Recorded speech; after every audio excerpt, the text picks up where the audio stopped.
Genesis chapter 48 and 49 to deal with.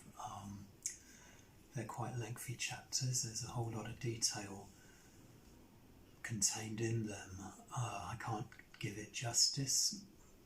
Basically, it's to do with the patriarch Jacob. He's 147 years old. He's on his deathbed, unsurprisingly. He's surrounded by his 12 adult sons and others, and he's giving what in English law would be called a cross between a last will and testament and a dying declaration, where he gives blessings and not so much blessings to each of his 12 male children. And the first question to ask is, why do we bother reading this? Because it's 4,000 years old, it's a Jewish tradition thing. It's concerned with a bunch of Iron Age semi-nomadic locals who end up in the big city, aka Old Kingdom Egypt, and who decide that they rather like it there. And what is the relevance? Well, I think it's a wonderful couple of chapters for several reasons. Well, one is because it's the first time in the Bible where we find God being described as our shepherd. Jacob says that. It's the first time in the Bible where we find God being described as our rock, as our defender. Again, Jacob says that on his deathbed. Better late than never, I guess. Jacob himself has come a long way since he was a deceitful little dweeb on the run.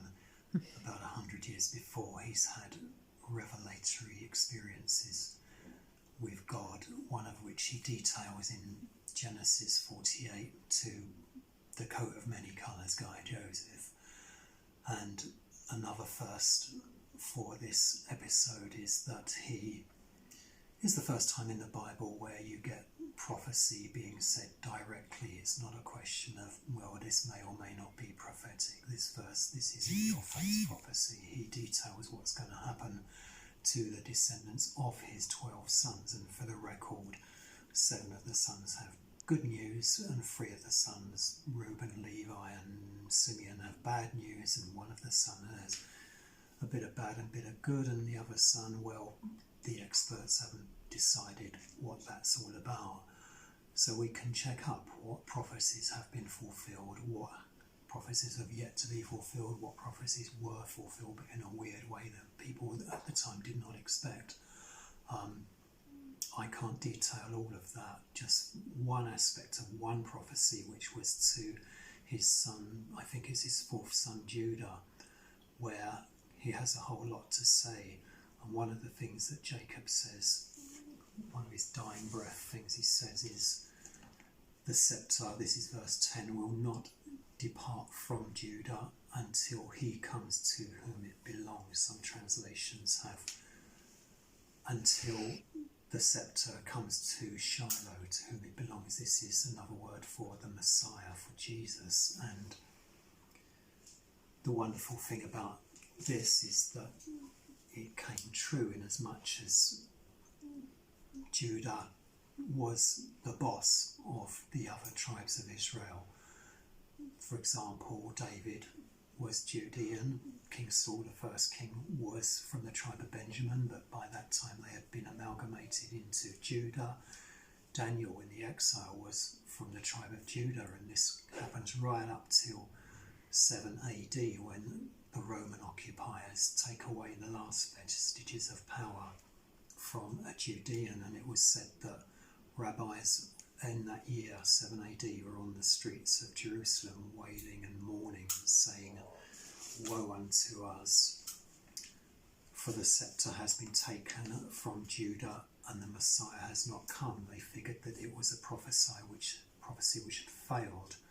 And as I said, this was 7 AD, and if they'd looked around after the Passover in the temple at Jerusalem, they might have seen some kid, some 12-year-old kid, astounding the elders. That was Jesus as a child.